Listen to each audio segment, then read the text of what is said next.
come. Imagine the compassion and the love of Jesus at that moment. These are children. You would deny them an opportunity to sit with the Messiah because of how your brain operates, a brain that clearly operated in division rather than in inclusion. We must figure out how to find inclusion within ourselves, harmony within ourselves, so that we can be drawn to harmony on the outside and in the community. Because division, in my estimation, is where death sits and waits. Oh, y'all not hearing me? For most of us, the most important thing in our life is our family. And if there is division in your family, death is waiting, sitting on the wall, waiting for the division to expand. I don't know what the argument is, but whatever it is, and if it's dividing the family, the thing that comes next is death. Division, then death. But God says in 21, no more crying, no more sickness, no more sorrow, no more death. Let me add to that list, no more division. Because division never helps us. It always divides us. And then it always causes separation. And then death alone. I don't know about you all, but I have a family where I have a few family members who have moved away far enough that they cannot be bothered or don't want to be bothered. They're bothered when they want to be bothered. How about that? And it's a division. But as they've gotten older, I now see that most of the family is over here, and they're over here by themselves. And they have put themselves in a position where they are going to die alone. That doesn't make any sense. When you've got family over here that actually love you.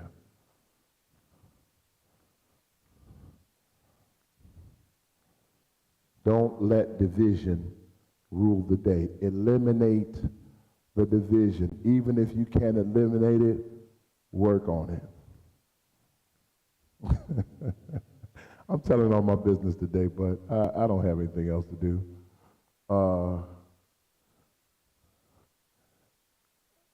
I like to post pictures of my children. I don't really like posting pictures of me, but I like posting pictures of activities with my children. I have children in 6 states, 5 states, and I'm constantly visiting them because I think those relationships are the most priceless thing in my life. I don't have any perfect relationships, and my children don't have a perfect daddy, but I'm trying, amen? Sometimes your children will put you in situations that you don't want to be in. But you are supportive because you love them. And they love you too. It's kind of similar to what we do with God. God tells us to do one thing, we do our own thing. But God still loves us, doesn't he? And so I posted a picture. Someone was telling me about this yesterday. And apparently there's a member of my church who was a member of my first church who I love. I love her dearly. She's been sickly. She can't get out the way she used to. She has shingles. But she keeps an eye on her pastor. I mean, any way she can. And God created Facebook. And she figured out how to use Facebook to follow her pastor, even though she hasn't been to church in probably 10 years. But she keeps up with her pastor, and she is on her pastor's team. You better hear me. And she called one of her daughters and said, did you see that picture of Pastor? He didn't look happy. And I want to know why he wasn't happy. And the daughter said, how should I know why he wasn't happy? But she said, you know, Pastor doesn't know how to pretend. So if he looked unhappy, he probably was unhappy. And so as she was relaying this to me, I was thinking about the moment where the picture was taken. And you know what? I wasn't happy. In fact, I probably was unhappy, but I was trying to be supportive in a situation that I, in my spirit, cannot support. But I tried, amen? I tried. I even took a picture to prove it. What I'm trying to tell us is that we must try to eliminate the divisions in our families the best we can. Because the alternative is not just death, but it is death alone.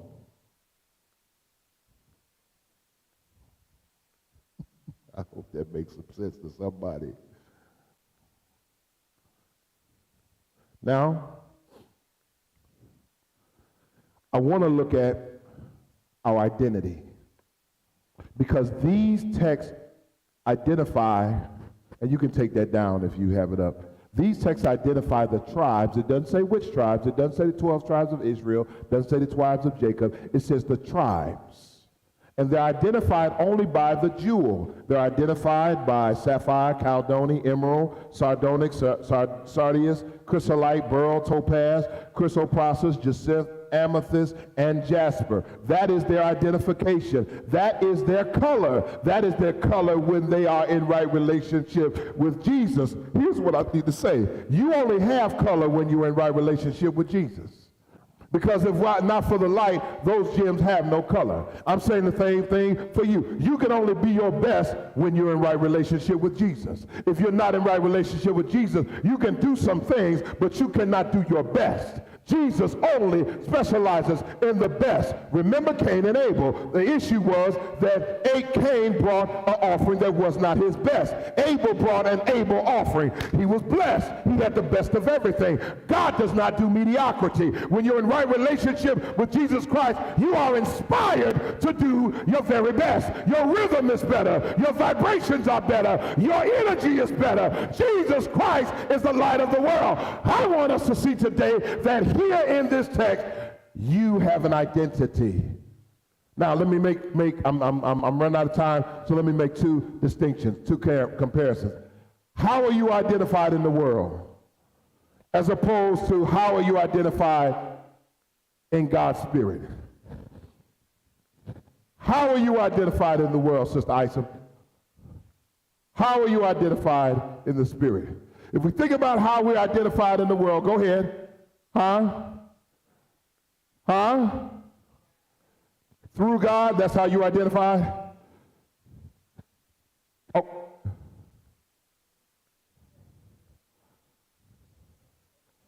What did I just call you? When I recognized you, what did I call out? I said, Sister what? What is that? That's your name. In the world, you're identified by your name. Amen? Is that right? You're identified by your name. Sometimes you're identified by your color.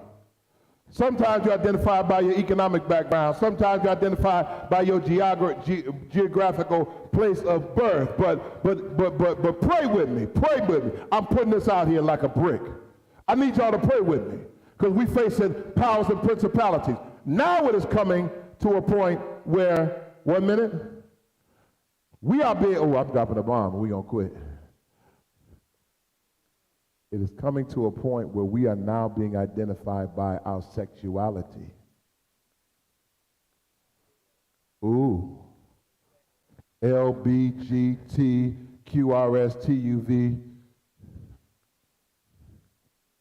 flags. Either you are for us or you are with us, against us. Abortion, it's a sexuality issue.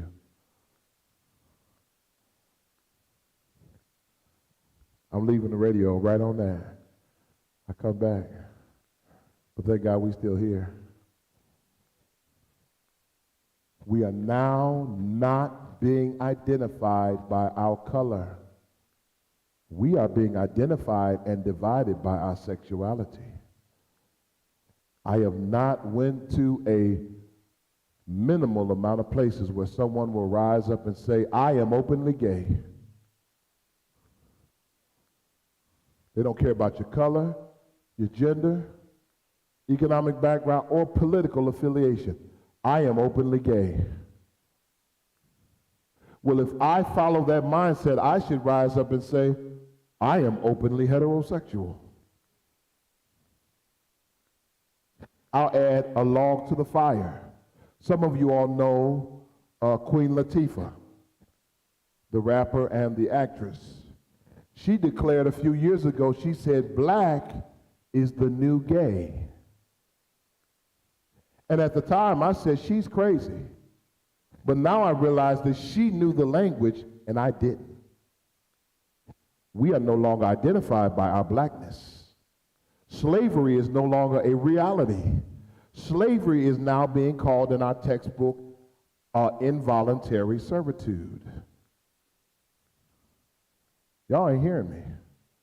They're changing the terminology, they're changing the game, and now you must either be identified as binary, poly, homosexual, lesbian, bisexual, transgender, and they don't even talk about heterosexual.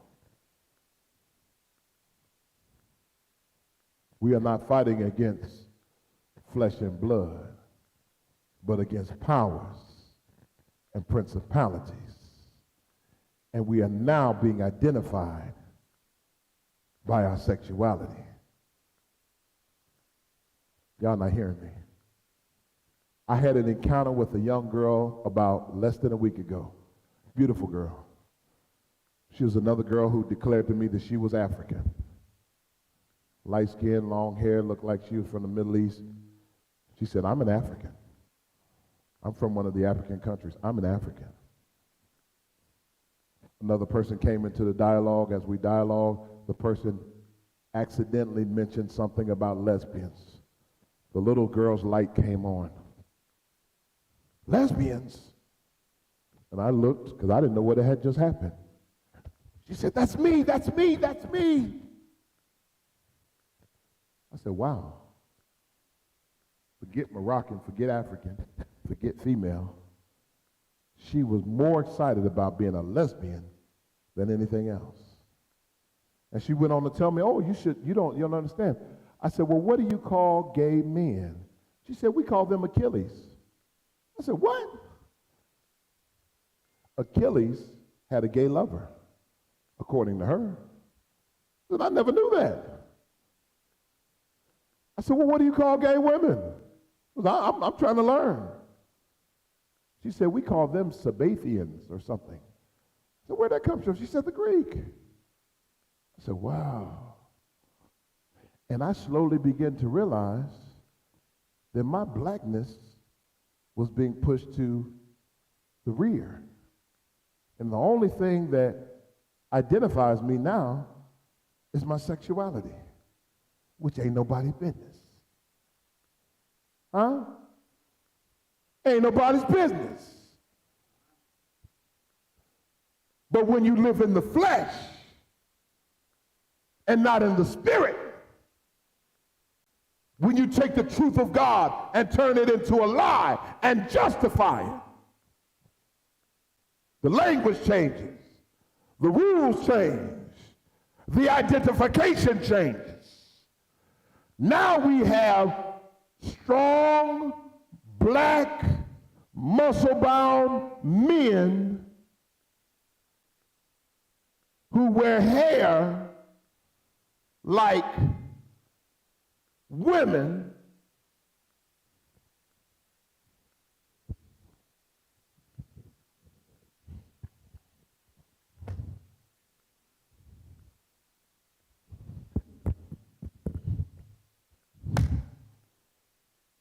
and they consider that to be manly.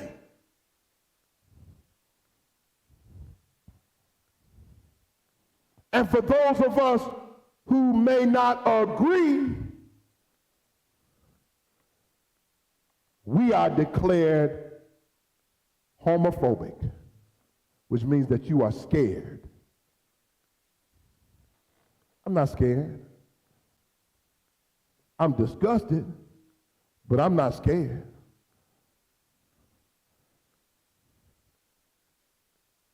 When we are ready to move into the new city, there's going to be a lot of people applying for membership.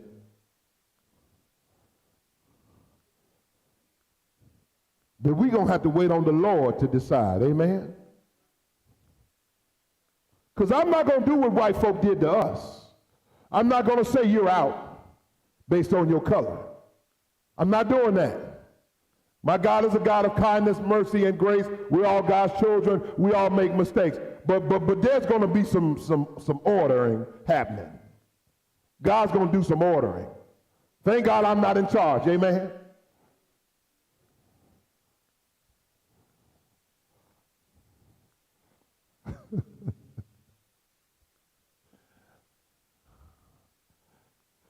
Those of you who do not know, I have chickens.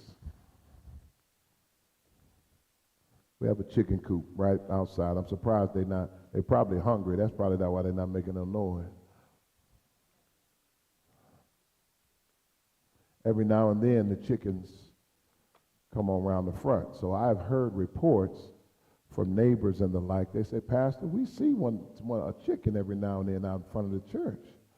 And I don't worry about it because chickens always come back home to roost. They always go back. You don't have to chase a chicken. You see somebody chasing a chicken, they don't know what chickens do. They'll come back. Unless, of course, you're trying to round them up at a specific time. But by and large, they're coming back. They're pretty intelligent. They know what they do. They know what they're doing. So I haven't worried about it. Several people. There's a chicken in front of the church. We were cutting the grass Saturday.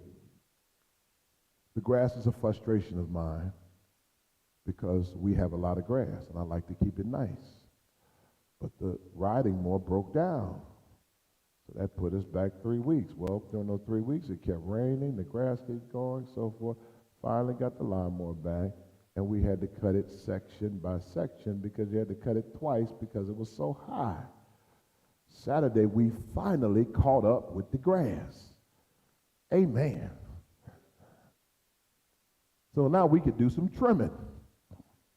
While we're trimming, I get to one part of the building, and lo and behold, a chicken comes out. I said, this chicken been hiding here all the time. So chicken left. I chased the chicken on back to the coop, and I came back, and there were 12 and a half. It was 12 plus 7 eggs. What's that, 22? That chicken was sitting on 22 eggs. I said, all right, let me get these eggs. So I gather the eggs like we do every day, and I put them in a separate carton. The next day, the chicken came back looking for them eggs. And I stood out there Friday morning, about 8 o'clock, and I said, now, I don't know if you can eat those eggs because I don't know how long they've been under the, incubating. So they may already be halfway through the 21-day process of incubation. I don't know. So let me put these eggs back. I put them right back where they were. I didn't bother the hen. Sure enough, a few minutes she was sitting right back on those eggs. So I had to have a talk with the hen. I said, look, baby, I'm not going to do to you what white folks did to us. You decided to move on up to the suburbs and leave the mother chickens behind. And I'm not going to make you go back to the ghetto. Amen? So I'm going to protect you, which is my job. Put some around you. And I'm going to let you bless your family where you decide to bless your family. Why am I telling you this story? Because sometimes we impose our will on other folk as if our will is superior. But it's not the case. And we need to learn how to meet people where they are and respect them where they are, rather than trying to make them change into where our mind goes. So they're doing fine. I just checked on her. She's good. I'll come put some more fencing around. And here's what's going to happen. I tried to incubate 40 eggs. I wound up with 2 very frail chickens or chicks that died almost immediately after they were born. She has 22 eggs out there. She's doing it the old-fashioned way.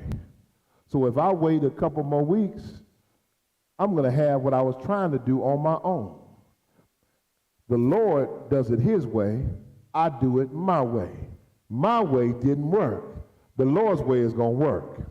So rather than going to buy 20 more chickens, the Lord has made a way one more time. Amen?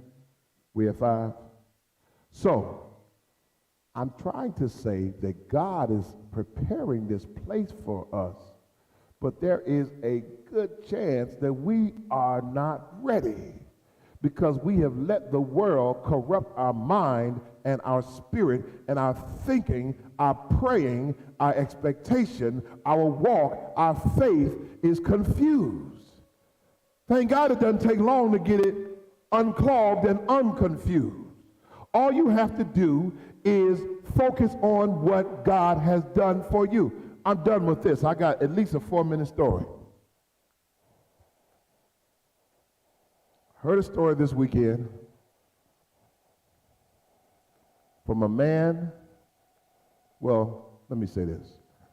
I know you all didn't notice, but I'm a black man, and I like being a black man. I got no apologies. God made me this way. You want to get mad at somebody, get mad at God. That's what he did. I'm going to work my hand. When I see black men, I am usually intrigued because black men always have something to say. I saw a brother with 3 fishing poles in an area where I wasn't sure there was going to be any fish. I just bought a couple fishing poles. Me and my son fished this summer, or at least tried to.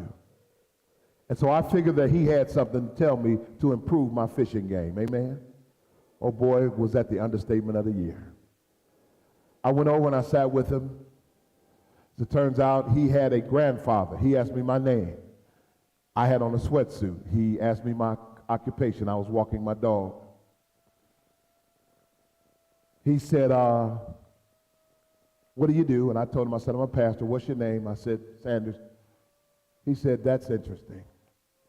He said, the greatest man in my life was named Reverend A.J. Sanders, my grandfather. And he's passed on, but he was a great preacher. And we enjoyed that for a while. But then he told me about his grandmother. He said his grandmother was a full-blooded Cherokee Indian. But prior to her being free, she was a slave. And on one of these fateful days, she was not necessarily where the overseer wanted her to be. The overseer pulled out his whip and he struck her. Rather than humbling herself, she turned around, she grabbed the whip and pulled him off the horse. They subsequently went and found 4 more men, tied her to a tree, and gave her 37 lashes. He said she was a small woman of frame, and, it was a tough day. All these years passed, and he's sitting on the porch with her grandmother. He said he was brushing her hair one day and recognized these horrible scars on her shoulders. He said, Grandma, what are these scars? She said, it is better that we not talk about it. On that day, not only did they give her 37 lashes, but after they were done, they took salt and rubbed it in the wound. He said later on his grandfather told him about it and told him what happened, and he said he was brought to tears when he saw the scars and when he was told what they meant. Here's what I gleaned from that story. All of us go through something terrible. And we may go through something where people will rub salt in the wound for years. But there comes a time in our life where we realize that we're bigger than that. And it's not even worth talking about.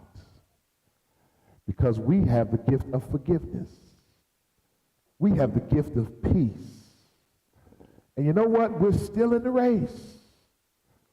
And it's something about those horrible situations that we don't even want to talk about that transform us into something that is closer to what God intended for us to be.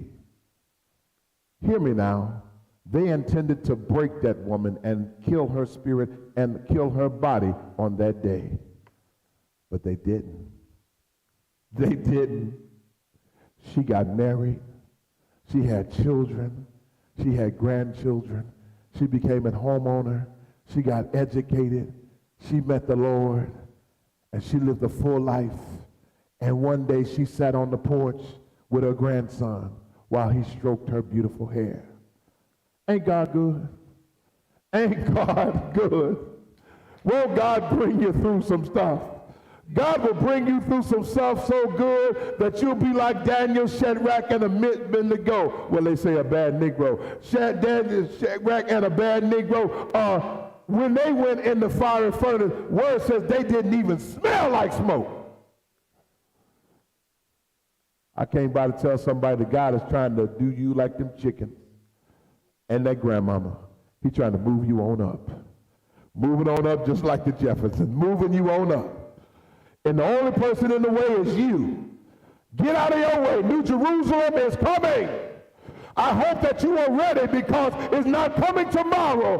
The time for revolution is not tomorrow. Tomorrow is too late. The time for revolution and change is now. Right now. Right now. The Lord is blessing me.